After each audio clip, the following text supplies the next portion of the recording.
Je sais pas si c'est typique de votre structure, mais bon, vous utilisez souvent des ordis virtuels. Donc dans vos structures, vous avez un système de machines virtuelles sur un seul serveur physique. Quel est le but de ce fonctionnement? Réduction des coûts, sécurité des résidents et résidentes? Premièrement, la sécurité de l'infrastructure. Parce qu'une machine virtuelle, ça posera moins de problèmes qu'une machine réelle. C'est-à-dire que premièrement, ce sera plus facile à entretenir qu'une machine et une machine réelle. Et deuxièmement, ça réduit les coûts. Alors, j'explique. Une machine virtuelle, ben, c'est plus facile à gérer que si tu devais réinstaller un Windows quand tu as un problème technique. Les machines virtuelles sont sur un serveur et en fait, t'as plus qu'à fournir le clavier et l'écran à la personne handicapée, quoi. Ça coûte moins cher de fournir l'écran, le clavier et la souris que de acheter la tour complète. Hmm. C'est moins coûteux, puis c'est plus facile à gérer aussi. Ça permet aussi de contrôler un petit peu ce que fait la personne handicapée. Et ça permet aussi de contrôler ce qu'elle va faire sur Internet. Donc voilà. Ouais, à distance, oui, on peut aller voir forcément. Mm. Donc, bah voilà. C'est à la fois de la réduction des coûts et un peu la sécurité, quoi. Alors du coup, ces ordi virtuels sont-ils puissants? Enfin, de toute façon, avez-vous le droit de faire tourner des jeux, typiquement? Non. Tu peux faire tourner des jeux, mais il faut vraiment qu'on te l'autorise, quoi. Hmm. Petit GTA, non, non, pas possible. Ah non, non, non, non. Ça Euh, m'étonnerait.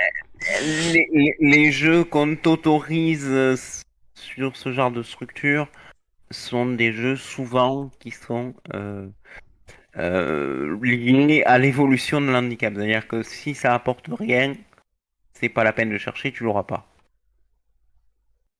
D'ailleurs, sur le live qu'on avait fait sur Windows XP sur la chaîne de Warble, on était tombé sur une plateforme là, une espèce de bureau, je sais pas comment dire, qu'apparemment t'avais connu ça à l'époque. Donc c'était genre de d'interface faite pour les personnes en situation de handicap et ou les enfants d'ailleurs, je sais même plus trop. Et du coup c'était un truc assez adapté et facile d'accès et Bah, étrangement, ce support a été vite abandonné. Mais oui. pourtant, techniquement, ça avait dû marcher quelques années. Bon, nous, quand on avait fait, ça marchait plus, mais parce que c'était un vieux truc.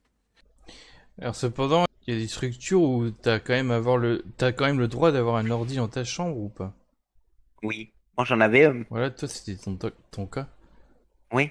Mais par contre, ils t'interdisaient l'accès à à certains sites et à certains jeux. Parce que si eux ne peuvent pas y jouer, toi non plus. Exemple, j'avais interdiction de jouer à The Underscroll Online en 2015 quand il est sorti. Parce qu'il y avait la représentation du loup-garou et du vampire. Et que c'était la quête, enfin les quêtes, étaient souvent assujetties à de la religion dans le monde d'Underscroll, qui est un jeu très fourni. Je sais pas si tu connais Underscroll. Je crois pas, non. Underscroll, c'est un RPG qui a un background très développé. Et il y a, à un moment donné, les vampires, il y a les loups-garous, il y a des dieux, il y a des machins, des bidules, des trucs religieux, des machins. Et ça, ils voulaient pas parce qu'ils pensaient que ça allait altérer, on va dire, la perception ou la croyance des certaines personnes handicapées vulnérables. Et pourquoi ça te fait rire? Parce que t'es idiot. C'est Bah, profondément idiot. Bah, après, est-ce que justement, il n'y a pas certains handicaps où ça pourrait être le cas, justement? si. Parce que quand tu as un handicap, à un moment donné, tu peux avoir des problèmes de perception et tu peux être plus vulnérable que d'autres. Il y a des personnes handicapées qui disent oui à tout. Hmm. Encore une fois, le problème, c'est qu'ils traitent tous les résidents de la même manière, en fait. Parce qu'il y a des résidents qui se rendent pas compte que dire oui, ça veut dire oui. Et quand tu as un handicap psychologique, il y a beaucoup, je sais pas si tu en as déjà vu la route, des personnes qui te disent oui sans te rendre compte qu'elles t'ont dit oui et qu'est-ce que ça signifie. D'ailleurs, pour ça que ça pose des problèmes sur la sexualité aussi. Est-ce que la personne handicapée est consentante ou pas quand elle dit oui? Donc, en fait, ils partent du principe que si la personne handicapée est trop vulnérable psychologiquement, tu la mets pas devant un GTA, devant un Call of Duty, ou encore devant un Underscroll Online ou un Skyrim. Mm. Parce que, parce que ça, on se rend pas compte, parce que nous, on est imperméable à ça. Je veux dire, je te donne un exemple, mais quand tu joues à un Mafia, ou quand tu joues à un GTA, ou à un Fortnite, ou même, Ou un jeu ça trop aussi. ou alors un jeu, je veux dire une connerie, mais quand tu joues à un Quake, ça apporte de la violence. Et ça, certaines personnes handicapées ne savent pas le gérer. Ça apporte de la violence, ça apporte de la peur, ça apporte de l'inquiétude. La religion, ça ramène à la mort et à tous ces genres de trucs. D'autant ça risque pas grand chose si la personne pas comment on y joue. Oui, C'est pas. si la personne a conscience que c'est un jeu, si la personne a conscience que c'est un jeu, regarde, elle a une pathologie qui fait qu'elle ne fait pas la différence, qu'elle ne se rend pas compte que Internet, il y a vraiment une personne derrière. Tu vois ce que je veux dire? Mhm. Bah, pour les jeux, c'est pareil. Donc, du coup, ils interdisent certains jeux vidéo. Du coup, je n'ai eu le droit d'acheter TESO, donc The Elder Scrolls Online, qu'en 2021. C'est-à-dire après mon départ des structures. Et en fait, ils interdisent beaucoup de jeux dans les domaines. Étrangement, dans les structures, les jeux qui sont privilégiés, c'est les Hadibou et les Hadi. Ah bah après, ouais, je pense qu'ils doivent pas mal privilégier des jeux éducatifs, des... Même les... Tu vois, les trucs sous Linux, il y a J'ai compris, les machins comme ça doit être pas mal présent, ça, à mon avis, j'imagine. Il y avait beaucoup de Hadibou. Mhm. Beaucoup de Hadibou. Genre, tu fais ton petit profil, tu fais ton jardin, tu fais ton gâteau. Bah d'ailleurs, le lapin malin que j'avais fait en live, je sais plus quand, c'est une version spéciale. Je sais comment ils avaient appelé ça, Adapt, je sais pas quoi. Et on a eu Franklin aussi. Moi, j'ai connu Hadibou à tout clic. Je sais pas si t'as connu à tout clic, mais c'est un crayon tout J'ai rose. pas, ouais, j'ai pas connu, mais je crois que j'ai connu l'existence récemment. C'est Hachette qui faisait ça. Hachette. Qui d'ailleurs n'existait plus. Après, il y avait les DVD MobiClick qui étaient des DVD de découverte par le biais de visites de lieux populaires, par le biais de petites vidéos ou de petits articles qui étaient près d'un DVD. Après, tu avais pas mal de jeux de plateforme, de réflexes, du genre Rayman, du genre Sonic le hérisson, Mhm. pour faire travailler les réflexes motrices, ou les Mario. T'avais beaucoup de Sonic, Mario. Alors le but du Sonic, c'est on te faisait refaire à 150 fois le même niveau pour te faire travailler tes réflexes. Ah ouais, pas mal. En fait, si ça se trouve, il y a beaucoup de speedrunners dans ta structure. À part Yui. Et oui, on l'a fouté sur Sonic quand elle était petite. C'est genre on te donne Sonic pour améliorer ta motricité avec tes doigts. Ah bah, ça explique bien des choses, hein. Hmm. Comment ça? Développe.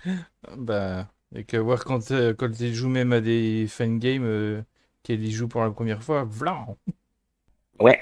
Mais quand tu lui as fourni une base, si tu veux, de gameplay, elle la connaît par cœur. Qu'est-ce que vous avez le droit de faire tourner dessus de manière générale? Avez-vous une liste noire ou au contraire une liste blanche de sites web et de logiciels que vous pouvez que vous pouvez utiliser ou non? Alors, pas à proprement parler, je la connais pas, mais les sites porno, tu peux oublier. Ouais. Les sites de vente de jeux ou alors de vente tout court où tu dépenses de l'argent, t'oublies sans l'accord du tuteur légal. Voilà. Les jeux d'argent, ça doit être banni, ouais.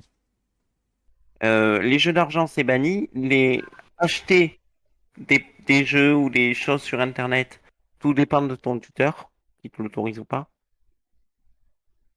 Et puis, bizarrement, ils autorisaient YouTube, mais sous certaines conditions, et à condition que c'est l'AMP qui écrive pour toi.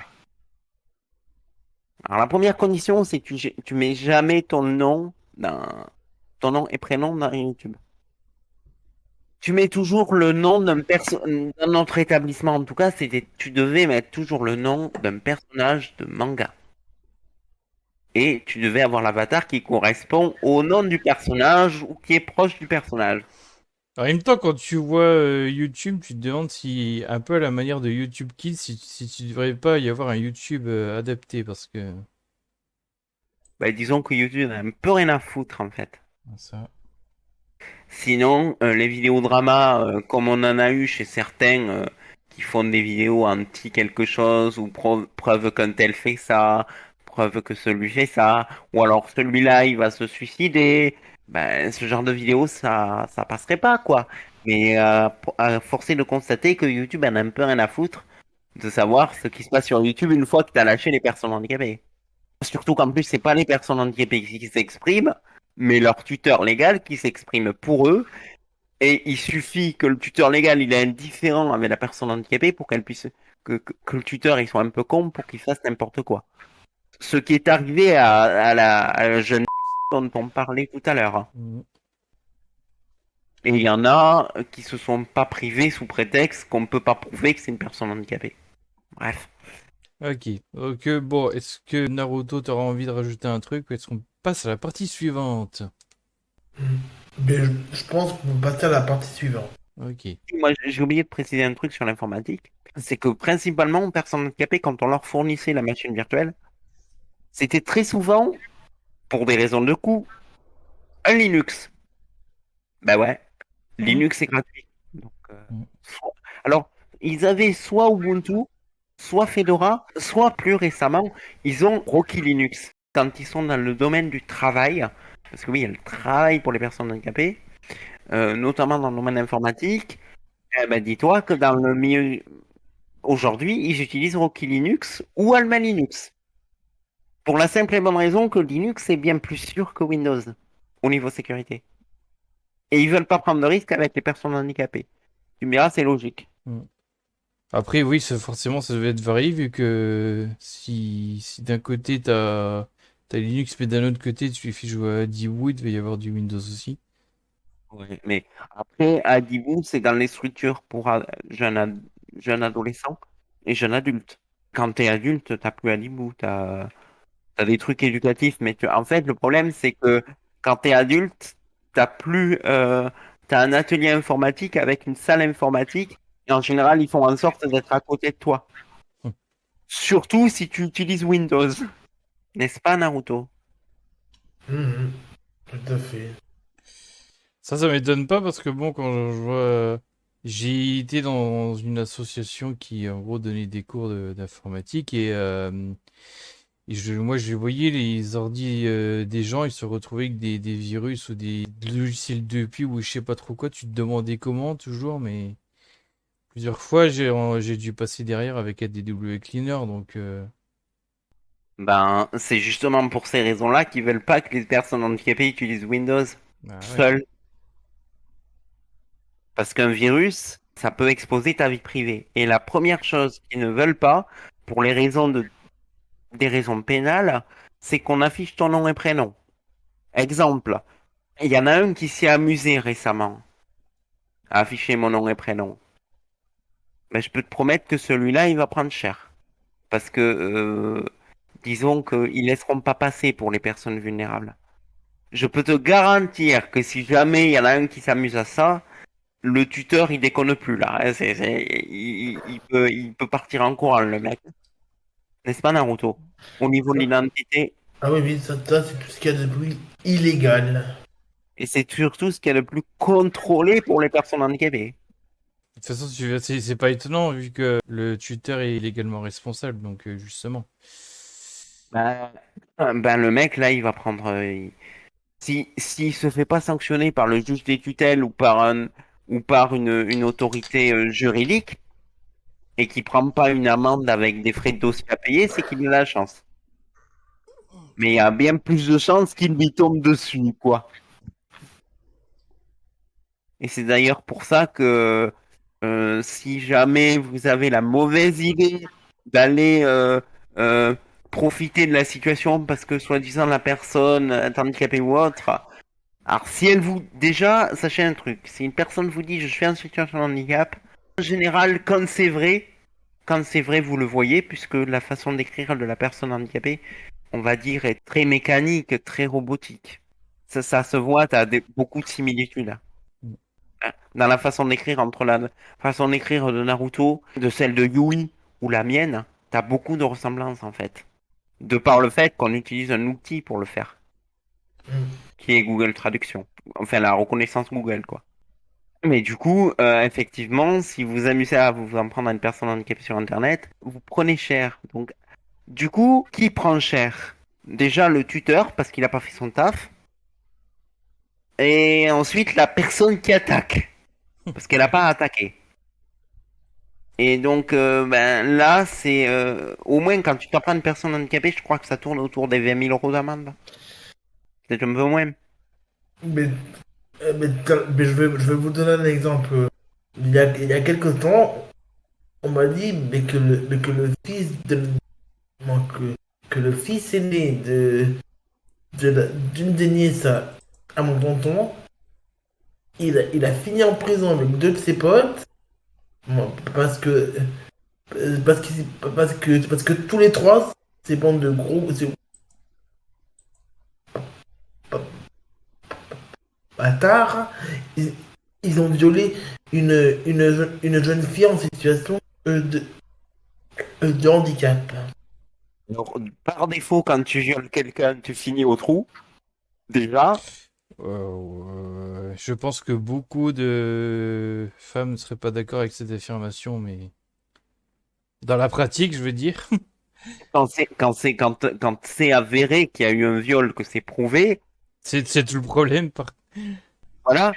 Quand tu arrives à le prouver, tu finis en prison. Déjà. Donc, je corrige mon affirmation pour ces jeunes femmes que je veux pas choquer. Mais alors, quand tu violes une personne handicapée, que c'est prouvé, tu prends cher, mais deux fois plus. Parce que quand tu t'attaques à une personne vulnérable, tu prends deux fois plus cher par défaut. Par exemple, de l'harcèlement ou faire une vidéo sur une personne en situation de handicap pour dire qu'elle veut se suicider, par exemple. Comme par exemple ce fut le cas sur jeuxvideo.com. Non seulement une personne qui ferait cette vidéo, la personne qui ferait cette vidéo pourrait se retrouver en prison, mais en plus à payer jusqu'à 45 000 euros d'amende. 45 000 euros d'amende, c'est... Voilà, voilà. Dommages et intérêts plus les frais de dossier. Donc, en général, évitez de faire les cons avec les personnes handicapées, que ce soit du côté structure ou du côté personne normale, parce que vous allez le payer cher. Et quand ça arrive pour un tuteur de me prendre en plein la gueule parce qu'il a fait le con avec la personne handicapée, en général, il travaille plus après. Il est au chômage. À vie. Alors, à propos de chômage, la partie suivante, justement, c'est sur l'emploi et le handicap.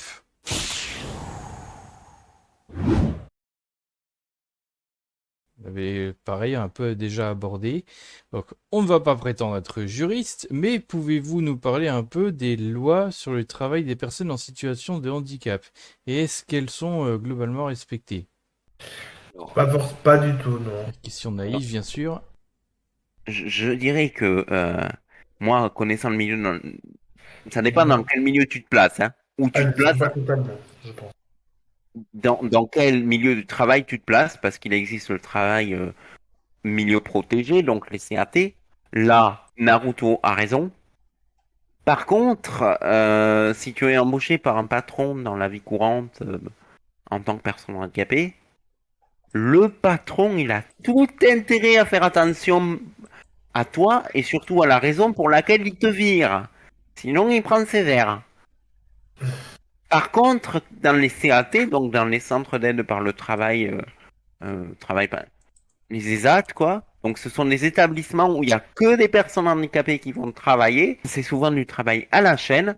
C'est souvent de l'exploitation parce que tu es sous-payé.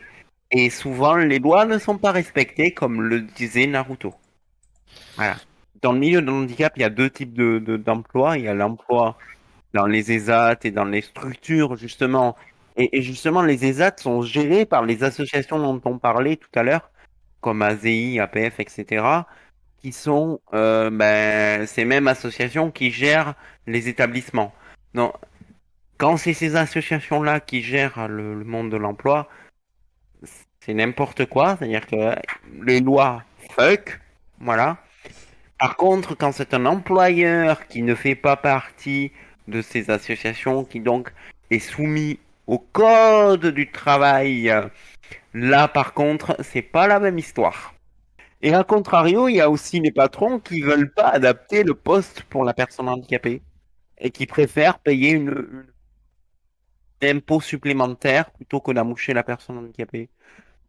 Et bizarrement, Pôle emploi pour les personnes handicapées, c'est assez intrusif, mais mais la personne handicapée se sentira moins offensée ou moins gênée qu'une personne normale. Tu l'expliques comment, Manga TD?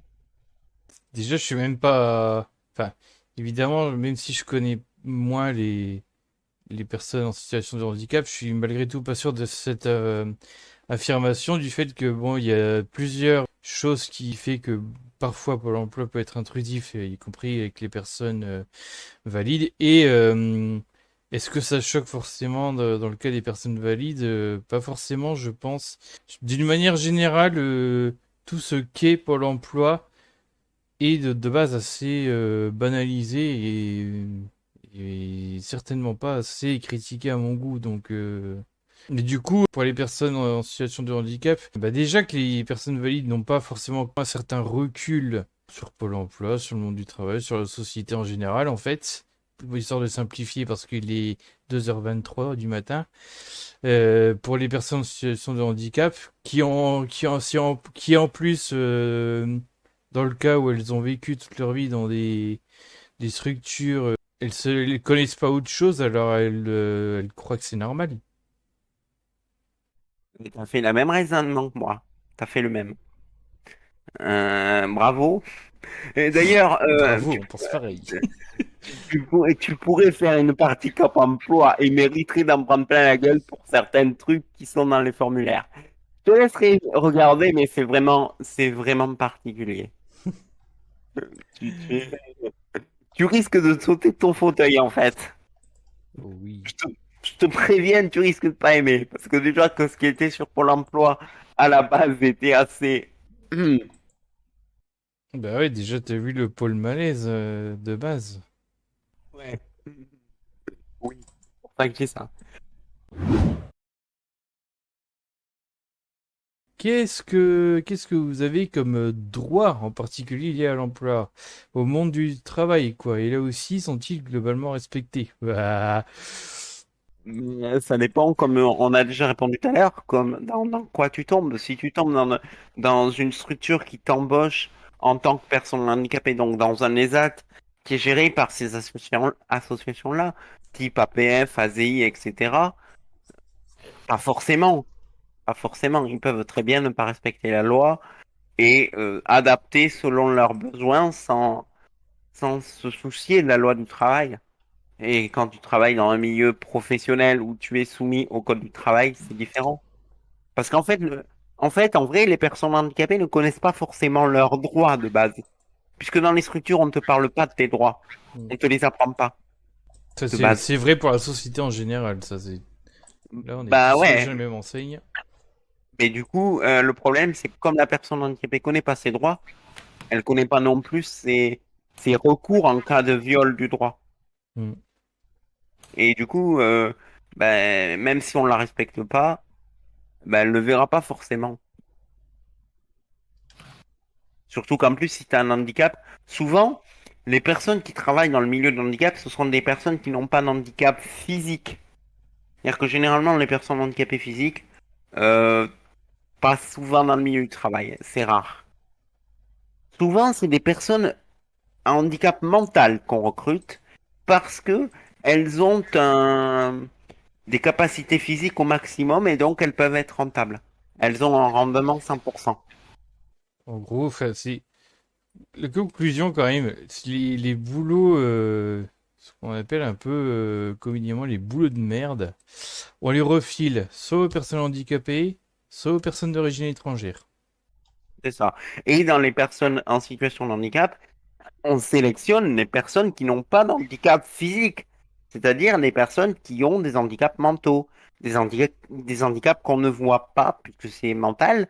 Et du coup, bah, c'est facile de passer outre les lois, de ne pas, la personne va ne peut-être pas se rendre compte qu'on viole ses droits, etc., parce qu'elle n'aura pas fait tilt, etc., voilà. Sans parler même de l'abus de la personne d'un point de vue sexuel ou autre, hein, parce que sur le milieu du travail, je suppose aussi que... Ouais, ça. Ouais. Et évidemment, je suis pas surpris.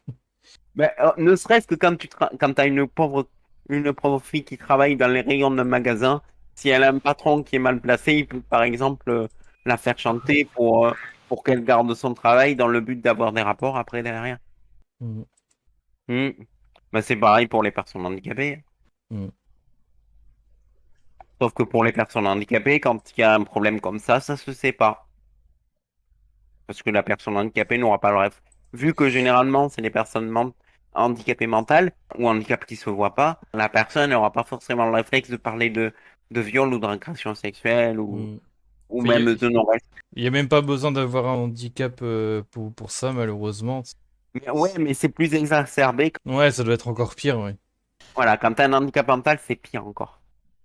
Avez-vous une petite idée de comment les choses pourraient être améliorées au niveau des droits? Donc, connaissez-vous des gens personnellement ou dans les médias qui ont des revendications par rapport à ça?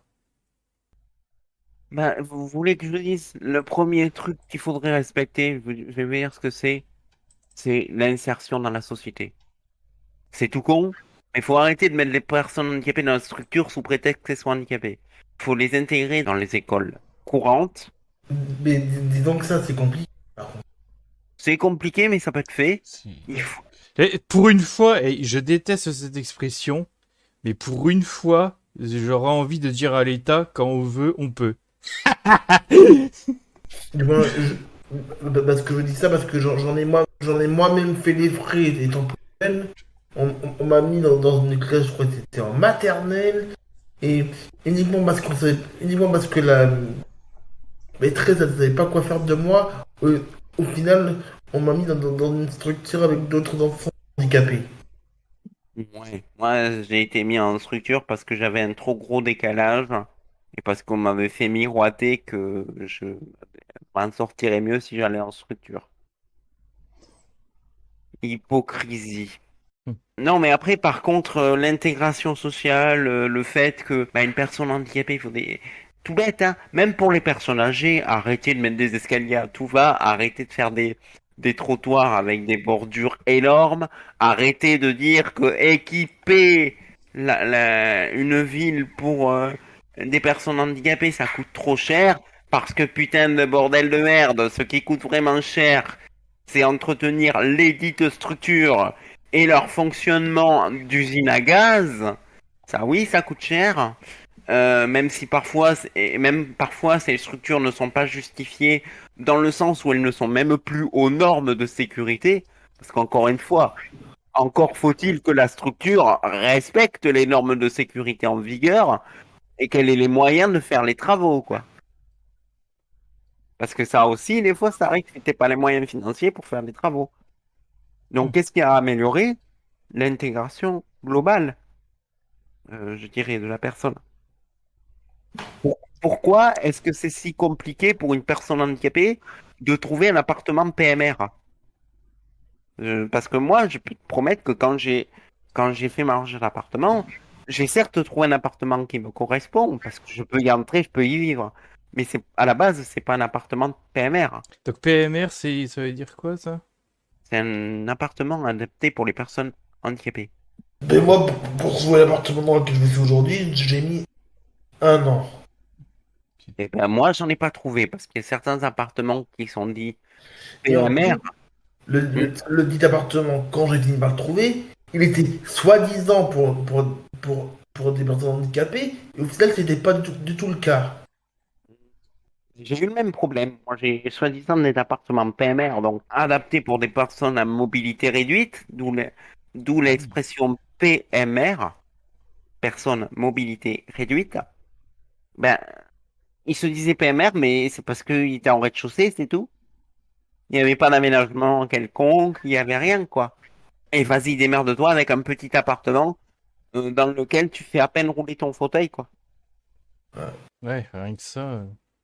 Mm.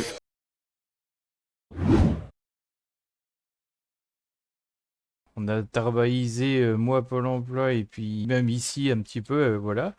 Mais parlons-en quand même. Êtes-vous le plus souvent employé dans des ESAT, donc ça veut dire établissements qui emploient des personnes en situation de handicap, des entreprises adaptées ou dans les mêmes entreprises ou autres lieux que les non-handicapés?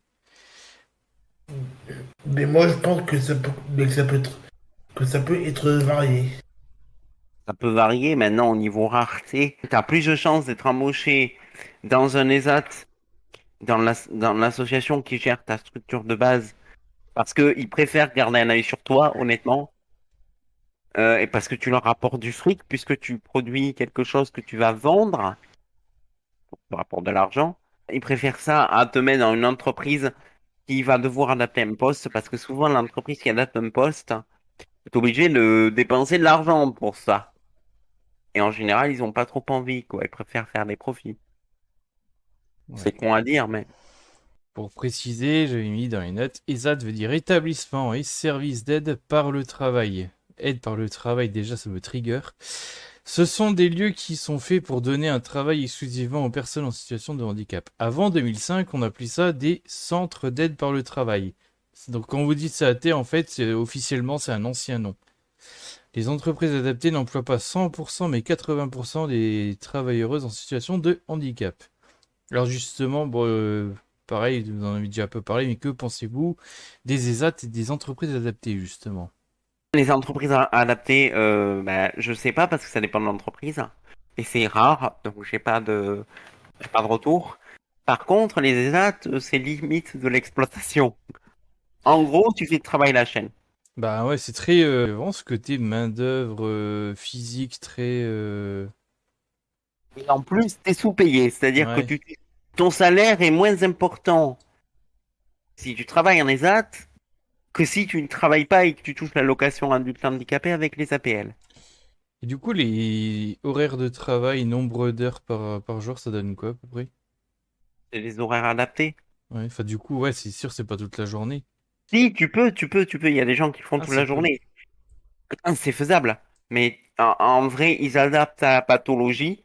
Parce que si jamais la personne handicapée s'écroule et qu'elle bosse plus pendant 5 jours, ben, elle est moins rentable que cette même personne qui va bosser pendant 7 heures, ou pendant 5 heures chaque jour, au Mm. final. Donc, ils préfèrent adapter les horaires pour que tu sois plus rentable et que tu sois moins mort à la fin de la semaine, plutôt que d'être obligé de se priver de toi. J'adore comment c'est cynique et réaliste en même temps. Parce que au final, ils ont besoin de toi pour être productif. Et si tu n'es pas assez productif malgré les horaires adaptés et autres, on te renvoie en structure. C'est presque jeté à la benne, quoi. C'est ça. Ouais. Capitalisme, ma gueule! Capitalisme, ma gueule! Est-ce que vous percevez une différence sur le fait d'être plus ou moins souvent employé dans une entreprise privée que dans le secteur public? Ça m'est venu un beau jour, cette question, apparemment, je sais pas.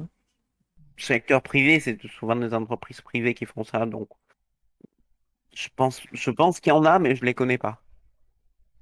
Mais déjà, ne serait-ce que les CAT, c'est privé, donc ça appartient pas à l'État, ça reçoit des perceptions de l'État, mais c'est des groupes privés. Donc quand tu es dans le CAT, tu es dans un groupe privé, déjà. Donc oui, forcément, il y a une différence, oui. Mm.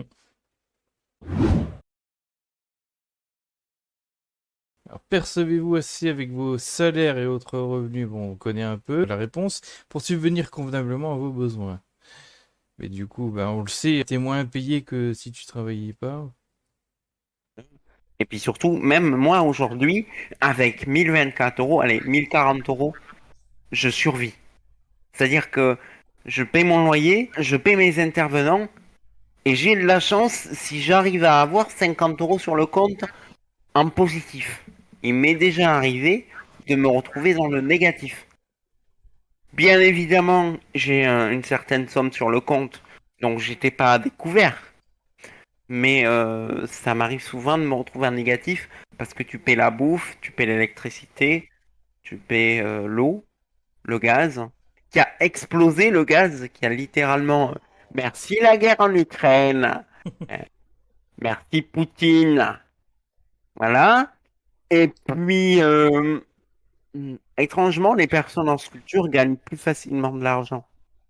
Parce que, en fait, certes, elles payent 300 euros sur 1024 euros de loyer, mais la participation de loyer est inclus toute la prise en charge.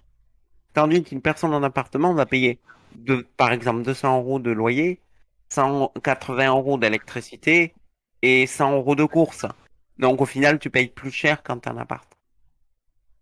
Donc, tu vis moins bien. Financièrement, tu es moins à l'aise. Tu vois ce que je veux dire, Manga TD? Mhm. En structure, tu payes entre 300 et 400 euros par mois à la structure et terminé. C'est un paiement. Et puis après, tu payes, si tu as Internet, tu payes 50 euros d'Internet, terminé. Voilà. Et du coup, ouais, quand tu es en structure, tu as ton propre internet si tu l'as dans ta chambre.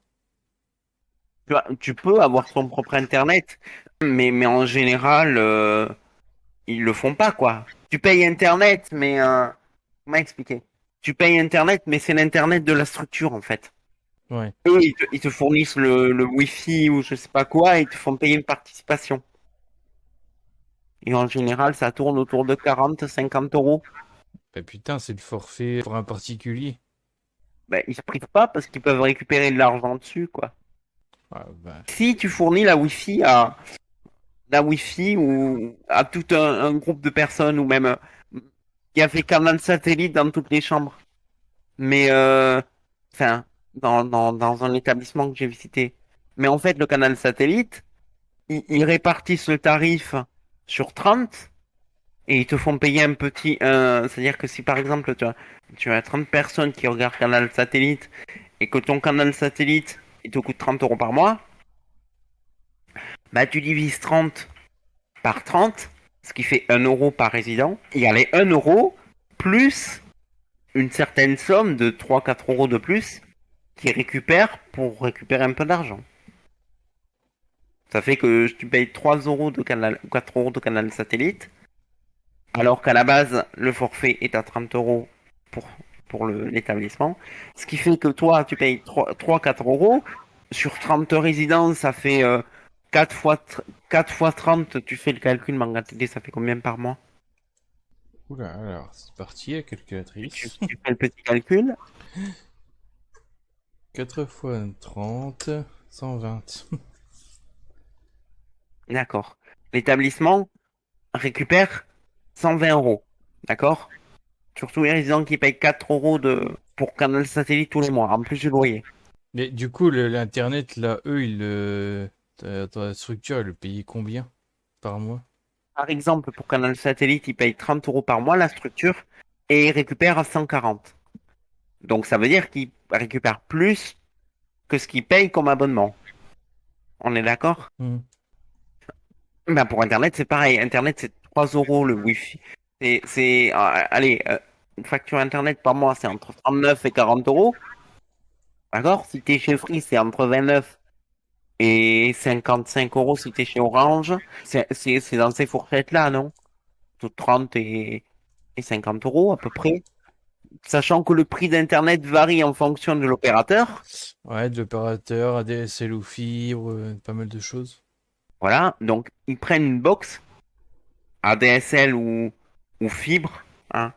Donc ils payent l'abonnement. Si tu payes l'abonnement 50 euros, on va partir sur 50 euros d'abonnement, puisque c'était le cas dans la structure où il y avait mon ami. 50 euros l'abonnement que payait le foyer. Et toi, tu payais entre 6 et 7 euros par mois pour utiliser le Wi-Fi. Et que te permettait de faire le Wi-Fi?